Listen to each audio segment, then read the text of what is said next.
शहापूर धेरंडमधील महाकाय कागद प्रकल्पाविरोधात शेतकऱ्यांचा आक्रोश. 15 मे रोजी MIDC कार्यालयावर धडक. शिवसेना जिल्हा प्रमुख राजाभाई केणी यांचा उद्योगमंत्र्यांना घरचा आहे.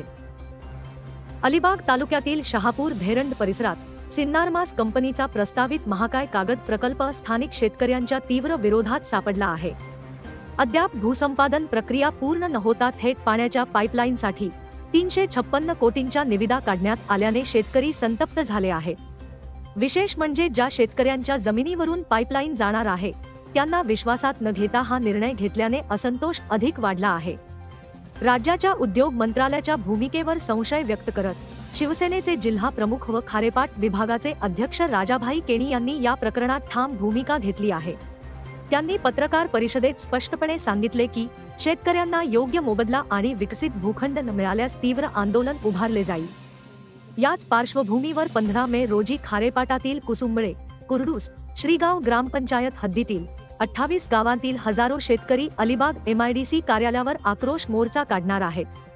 या आंदोलनाचे नेतृत्व स्वतः राजाभाई केणी करणार असून शेतकऱ्यांवर अन्याय होऊ देणार नाही असा ठाम इशारा देत थेट आपल्याच पक्षातील मंत्र्यांना घरचा आहेर दिला आहे. हिंदू हृदय सम्राट स्वर्गीय बाळासाहेब ठाकरे यांची शिकवण लक्षात ठेवत अन्यायाविरोधात आवाज उठवण्याची वेळ आली आहे असे ते म्हणाले. या पार्श्वभूमीवर शेतकऱ्यांना विश्वासात न घेता काढलेली निविदा तत्काळ रद्द करावी अशी मागणीही त्यांनी उद्योग मंत्री उदय सामंत यांच्याकडे केली आहे. आपण शिवसेनेचे जिल्हाध्यक्ष आहात आणि आपल्याच पक्षाचे उद्योग मंत्री असून आपण हा टोकाचा पाऊल उचललेला आहात. नक्की काय कारण आहे यामागचं? कशा पक्षाच्या शिवसेना पक्षाचे उद्योग मंत्री आहे ते बरोबर बोलता तुम्ही, परंतु मी जिल्हा प्रमुख म्हणून पक्षाची वाटचाल या विभागामध्ये, तालुक्यामध्ये, जिल्ह्यामध्ये आम्ही करत असतो. परंतु शेतकऱ्यांवर जर अन्याय होत असेल तर हिंदू हृदय सम्राट माननीय बाळासाहेब ठाकरेंची आम्हाला शिकवण आहे की जिथे जर अन्याय होत असेल आणि जिथे चुकीचा होत असेल तर त्याच्या विरोधात आवाज उठवा. आणि या विभागातील सर्व शेतकरी म्हणजे तुम्हाला सांगतो शिव, बेनशी, चोला, कुर्डूस, कुसुमले, श्रीगाव या ग्रामपंचायतीमध्ये हजारो शेतकरी आणि त्या शेतीतून त्यांच्या जी पाईपलाईन जातोय आणि बाजूला शहापूर धेरंडच्या ठिकाणी जो प्रकल्प येतोय आणि त्या प्रकल्पासाठी 96 लाख रुपये आणि विकसित भूखंड असा जिथे रेट ठरवला जातो. महाराष्ट्राचे उद्योग मंत्री उदयजी सामंत यांच्या आणि जिल्हाधिकारी कलेक्टर साहेब यांच्या दालनामध्ये शेतकऱ्यांची मीटिंग झाली आणि तिथे जो शेतीला जो रेट द्यायचा होता किंवा भाव द्यायचा होता ते डिक्लेअर केला. परंतु त्यांची एक भूमिका होती की तो शेतकरी त्या शहापूर धेरंडपुरती शेतकऱ्यांना भाव द्यावा.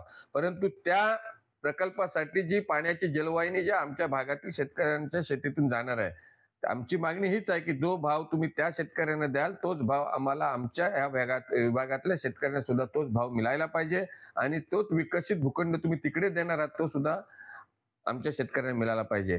आणि इथे काय पक्षाचा किंवा राजकारणाचा प्रश्न नाही. आम्ही शेतकऱ्यांचे आहोत, आम्ही शेतकऱ्यांची बाजूने आम्ही लढणार आहोत. कारण आयुष्यभर आम्ही शेतकऱ्यांची इकडले सर्व जनता हे वेट्याकुटीला आलेला आहे. MIDCला पिकती जमीन हे MIDCला कवडीच्या मोलांनी दिलेलं आहे. ते काय त्यांना काय त्याचे काही पैसे पण मिळालेले नाहीत. त्यामुळे जो भाव आहे तो त्या शेतकऱ्यांना मिळायला पाहिजे. न पेक्षा जे काय आता टेंडर काढले ते टेंडर ते कॅन्सल करावे आणि याच्या पुढे तर आम्ही जोपर्यंत शेतकऱ्यांना भाव मिळत नाही तोपर्यंत आम्ही इथे काम चालू करून देणार नाहीत. स्थानिक आमदार महेंद्र दळवी साहेब यांच्याशी आपण काही चर्चा वगैरे याबाबत केलेली आहे का? स्थानिक आमदार आमचे नेते महेंद्र शेठ दळवी यांच्याबरोबर आम्ही चर्चा अगोदर केलेली होती. कारण उद्योग मंत्र्यांच्या सोबत सुद्धा जो शहापूर धेरंडचा विषय चालू होता त्यावेळेला सुद्धा आम्ही ह्या शेतकऱ्यांचा विषय उद्योग मंत्र्यांचे जे कोण सचिव होते किंवा MIDCचे जे अधिकारी होते यांच्याबरोबर सुद्धा आम्ही चर्चा केली होती की ज्या प्रकल्पासाठी तुम्ही जो रेट देणार आहात तोच रेट आमच्या इथून जी पाईपलाईन जी येणार आहे त्यांना सुद्धा तो रेट मिळाला पाहिजे. आमदार महेंद्र शेठ दळवी यांना सुद्धा आम्ही सांगितलं होतं आणि त्यांनी सुद्धा प्रामाणिकपणे तो रेट ह्या शेतकऱ्यांना मिळेल ह्यासाठी त्यांनी प्रयत्न केला. परंतु आज तक तो डिले का झाला हा मोठा संशोधनाचा विषय आहे आणि त्यासाठी आज आम्ही वाट बघितली आणि लोकांचा आता उद्रेक व्हायला लागला. त्यामुळे आज आम्ही हा जो निर्णय घेतला आणि 15 तारखेच्या आत जर शासनाने किंवा MIDCने जर काय ह्याच्यावर तोडगा काढला नाही किंवा ह्या शेतकऱ्यांबरोबर जर बैठक झाली नाही किंवा ह्याच्या ज्या मागण्यांच्या बाबतीत विचार विनिमय केला नाही, तर 15 तारखेला अलिबागच्या MIDC कार्यालयावर हजारोच्या संख्येने शेतकऱ्यांचा जन आक्रोश मोर्चा काढला जाईल. एकंदरीत जर शेतकऱ्यांना न्याय मिळाला नाही तर आपला हा लढा कायमस्वरूपी आपण ठेवणार आहे. हा लढा 100% कायमस्वरूपी असणार आणि ह्यापेक्षाही डबल.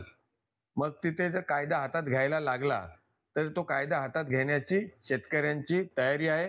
कारण ज्या शेतीमधून जी पाण्याची पाईपलाईन 1982 साली गेली आणि त्या पाण्याच्या पाईपलाईनचं पाणी RCFला मिळतोय, तो पाणी अलिबाग नगरपालिकेला मिळतोय फिल्टर पाणी, ज्या बंगल्यावाल्यांना फिल्टर पाणी मिळतोय, पण ज्याच्या शेतातून जी पाईपलाईन गेली त्या शेतकऱ्यांची पाण्याची मागणी, फिल्टर पाण्याची मागणी गेल्या 30 वर्ष मागणी चालू आहे. परंतु आज तगायत शासनाला किंवा MIDCला कोणत्या प्रकारची जाग आली नाही आणि त्या शेतकऱ्यांना कोणत्या प्रकारच्या पाण्याची पूर्तता केली नाही. त्यामुळं शेतकऱ्यांच्या मध्ये एक आक्रोश निर्माण झालेला आहे.